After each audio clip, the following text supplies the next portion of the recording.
I'm Frank Novak, and this is Point of Reference. Tonight we give you a brief introduction to each candidate running for office in Haverhill, incumbents as well as newcomers, in an effort to get you to know them a little better and to help you decide who to vote for on Election Day, November 3rd. We're very proud that 100% of the candidates took us up on our invitation to help you become a more informed voter. Coming up, our interview with the mayor running unopposed.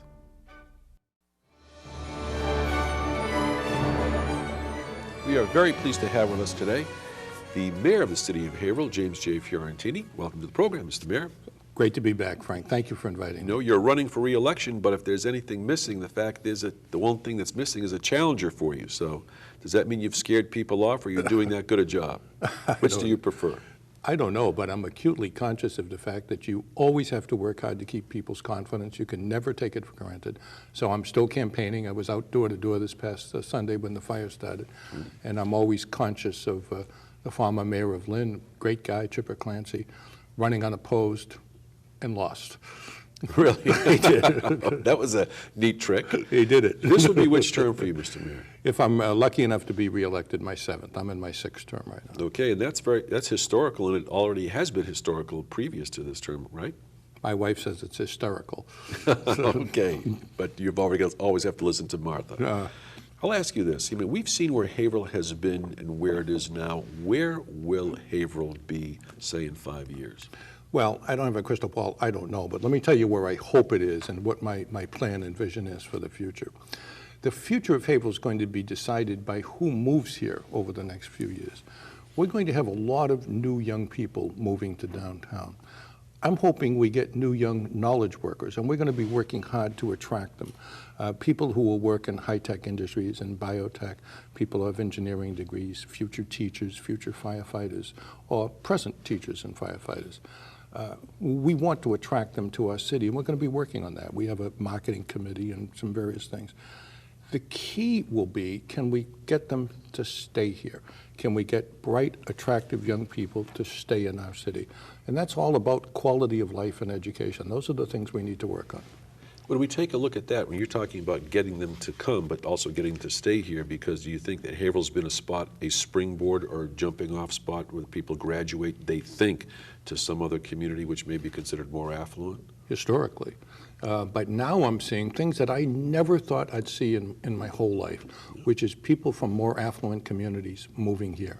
I've met several people in the last couple of weeks from North Andover who are moving to Haverhill, and this is what we want. What is their demographic? Are they, how old are they? And I mean, I'm just trying to think, given the fact that from the number of condominiums that we happen to have, and we don't have over 55 housing necessarily here, right. But it seems as though I do see a movement from some elders from affluent communities moving in or downsizing. This is where they come to.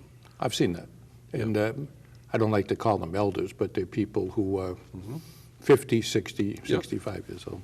Well, also, if we take into account education as being a key and also being a draw, when people go ahead and they determine if they're on the outside taking a look in a certain perimeter as to where they should go, oftentimes they check what they think the educational system is in these various communities. And the gauge and barometers that they may use, how accurate the depiction is left up to question. How do you feel about that? Education's come a long way in Haverhill over the past few years. We now have, for the first time, level 1 schools on the MCAS scores. We've never had that. We had 4 level 1 schools last year. We're building a whole brand new school in the Hunking School. But I'm nowhere near satisfied. We have a ways to go in education. I want to keep the progress going, improve the standardized test scores, lower the dropout rate. We have to make more progress. If we're talking about 350 some odd cities and towns in the state of Massachusetts. 351. 351, there you go.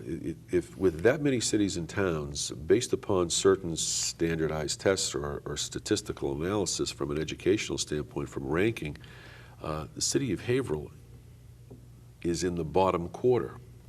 And how do we change that? Or is that statistic skewed or overloaded or not completely accurate? I don't think it's completely accurate. I think you have to compare us to cities. I don't think you can compare us to a wealthy suburb where people can hire tutors for their kids. And, demographics is still destiny. So But compared to cities, we don't do badly compared to gateway cities. We're above average in that category. But again, I think there's a lot of progress that still has to be made. I mentioned earlier the hunking school. I'm thrilled with that. But, and I led the effort. I'm chairman of the hunking school building committee. But I don't want this to be a tale of two cities. We have to make progress now in the Tilton and Constantino area. And what do you plan to have happen in those locations? Last year I put it outside the school budget because I wanted to be certain that it happened, a mandatory summer school at the Tilton and Constantino schools. You didn't pass the test scores, you didn't go on to the next grade unless you went to summer school. I went up and looked at it myself. I wanted to be certain it wasn't playtime, it was actual time on learning, and it was. What we need to do next is more extended time on learning, particularly in those areas. That's what works. And it doesn't take rocket science. You don't have to be an education faddist or read all the education magazines to know this. The harder you work, the more you study, the better you do. Every person listening remembers that from when they were in school. It still applies today. Same rule, just as effective.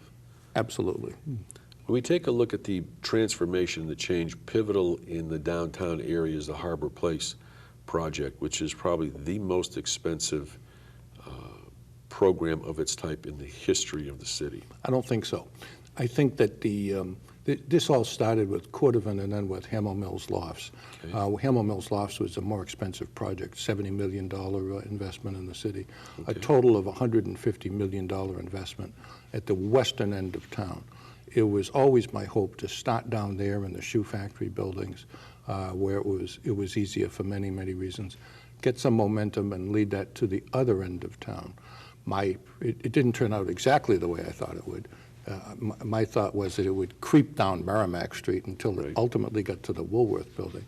But with the great help of a great team, many people, it jump-started the Woolworth building, and that's just phenomenal. Were there any particular things that were inhibiting that movement that you thought would happen from the Hamel Mill Lofts area down to Merrimack Street? No, but we had Representative Dempsey and the foundation jumpstart things at the other end, which was wonderful.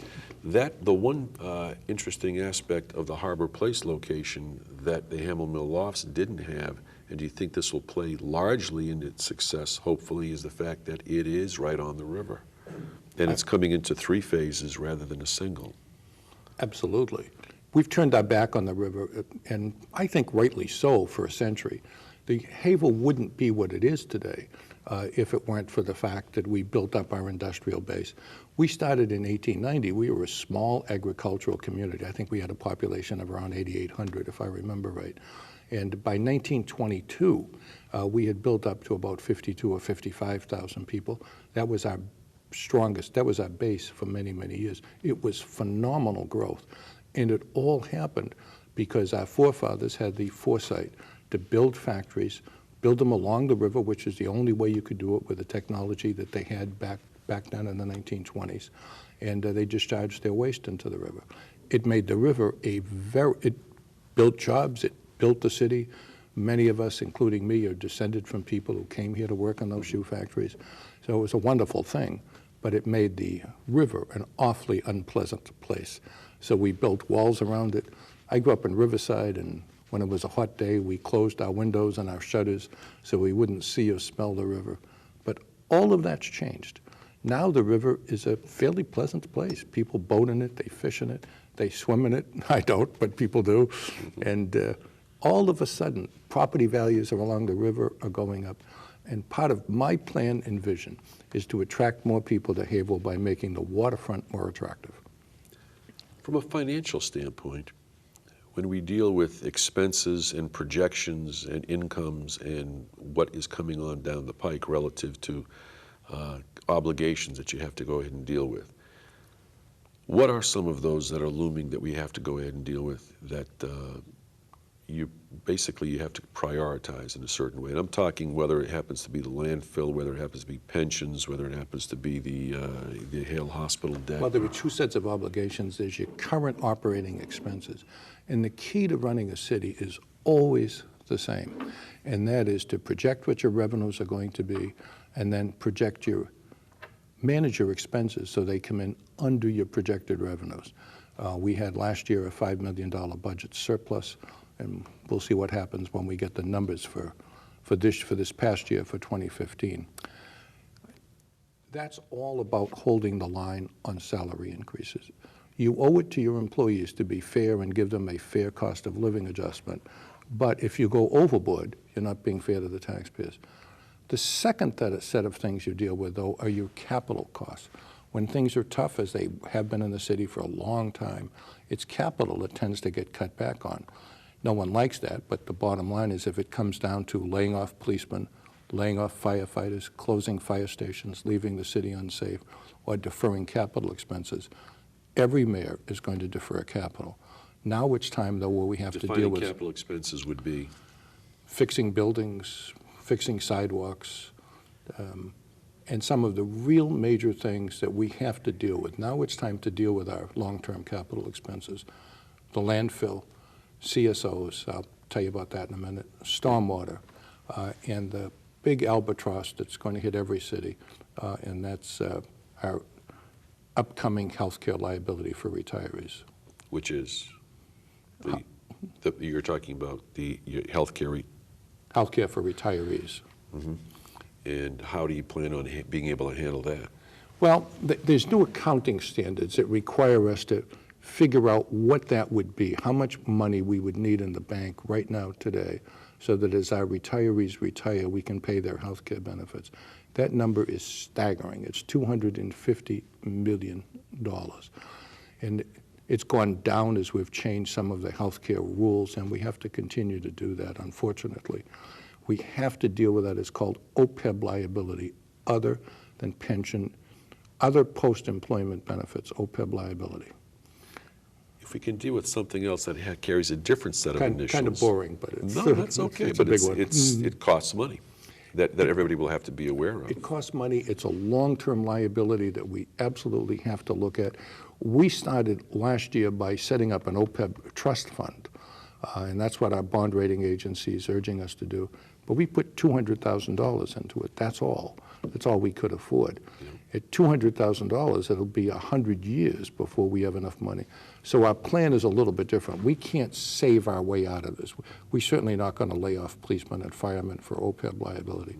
Our plan is to set aside a little bit of money every year. Our pensions will be paid off somewhere around the year 2040. Take the same amount we're putting into pensions and put it aside for OPEB liability. Now, I know if there's anybody left watching that hasn't fallen asleep through all of this. Not on our program. I know it's boring, I know it's difficult, but that's what we have to do for the long-term future of the city. Well, it seems like an accounting measure, and I understand.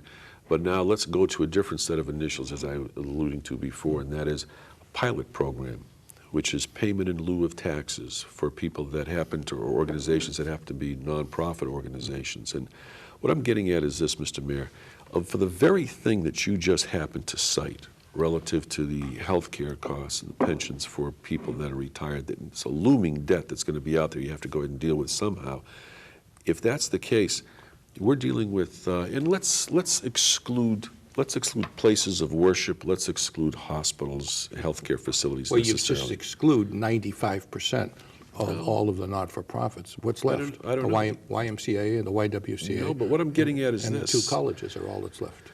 Well, how many people do participate, or how many organizations do participate in payment in lieu of taxes? Zero.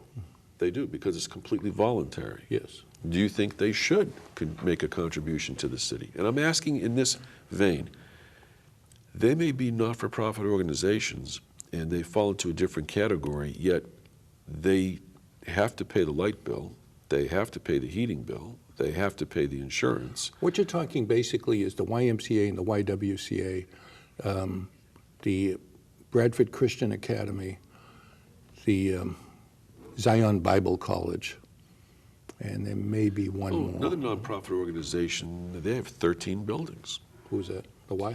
No, it's a separate housing organization. Okay. The fact is, if... There's not-for-profit and there's not-for-profits that pay taxes. Okay, but there are, what I'm getting at are the tax-exempt locales. And I'm just figuring that given the fact that if in their endeavors, playing the devil's advocate, if I may. I would love to have them give us a payment. I've written to everyone. Because in that line, if they get the benefit of public safety, the public works, the cleared streets, and they're making their obligations that everybody else must make, but even if they gave perhaps a percentage of what the taxes would normally be, that could help you out and offset something, no? It would be a very small drop in the bucket. I'd love to see it. I wrote to all the not-for-profits a few years ago. And your response? I'd be interested to hear what some of the responses are that you got. Well, the response basically is we already do an awful lot for the community. That's why we're tax exempt. We provide services. We provide homeless shelters for people. We take in homeless people and help them out and feed them. We're places of worship. We provide for people's Christian ministry. We provide for kids. We take them into the YM and the YWCA, and we just don't have any extra funds. And I understand that. They're all great people. They're all great organizations. What would it be that in running for re-election for office, it's something that you're telling the voters what it is that you would like to do in the vision that you happen to have for the city? What would you ask of your constituency? What would you ask of the voters? Other than to vote for me? Other than to vote for you, sure. In the same vein that Kennedy asked not what your country can do for you, but what you can do for your country, what do you think the citizens of the city of Haverhill could do for the city? What they're already doing, keep believing in the city. We had some tremendous financial problems in the city, not once, but twice when I was mayor. I started with the Hale debt, the largest municipal debt by far and away in the history of Massachusetts. Nothing else comes close. Our Hale debt, depending on how you calculate it, was $85 million. The debt in Springfield, which basically went into receivership, was a lot less than that. Chelsea, which did go into receivership, was a lot less than that. But we had the $85 million Hale debt. We also had the recession, where state aid, not to be critical of anyone, was cut by millions of dollars. In other cities throughout the country, when the cities had major problems and you had to cut back on services, you had to close fire stations, people left. They left in droves. The people of Haverhill continued to believe in our city. Businesses continued to come here. Business is a higher percentage of our tax base today than it was when I took office. Residents continued to live here and buy houses. Just keep believing in the city and stay with us. That's fine. I'd like to ask you this question, too, that has, in months past, there was a big controversy relative to locating a marijuana dispensary in the city of Haverhill. You happen to be in favor of that at the time, given the fact that that they were looking to go ahead and make some payments to the city of Haverhill, which you thought might be able to be utilized. But City Council ultimately, I guess, did not favor such an item, or at least a letter of recommendation, if I'm not mistaken. If you could clarify that for us. Is that something that would be coming down the pike that we should expect, or they've decided to go elsewhere? That particular company went elsewhere. I think it's a shame. We lost several $100,000 a year in revenue. But that isn't why I was for it. I would never be for something, no matter what the revenue, if I didn't think it was good or at least neutral for our city. I know lots of people in this city for whom marijuana has been prescribed as a pain-killing or nausea-killing drug. That's what it is. There's things that are far more dangerous that people are prescribed every day. Opiates, for example. My own father died of prostate cancer. He would have given anything, paid any price in order to be relieved of his nausea at the end. My brother-in-law, my sister's late husband, died of lung cancer in California. Medical marijuana kept him alive because it relieved his nausea. I understand the prohibitionist sentiment. I get that. I understand that. And I'm not for recreational marijuana. But for people who are ill and who need this, I'm on their side, and I support this. Very good, Mr. Mayor. That'll have to be the last word. We genuinely appreciate you being able to be here today to go ahead and discuss some of the things with us. I know that you're happy to be running unopposed, but it was great to have you stop by, be able to go ahead and speak to the voters directly about the upcoming election and what some of your plans may be. Thank you so much. Thank you. And we wish you the best on election night. Not that I think you're going to have a big challenge, but we wish you the best on that as well anyway. Thank you very much. And we'll be back in just a minute.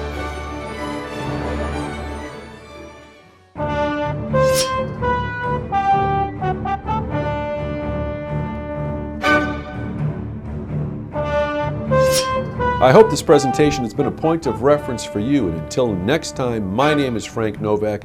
Thanks very much for watching, and remember to vote on Election Day, Tuesday, November 3rd.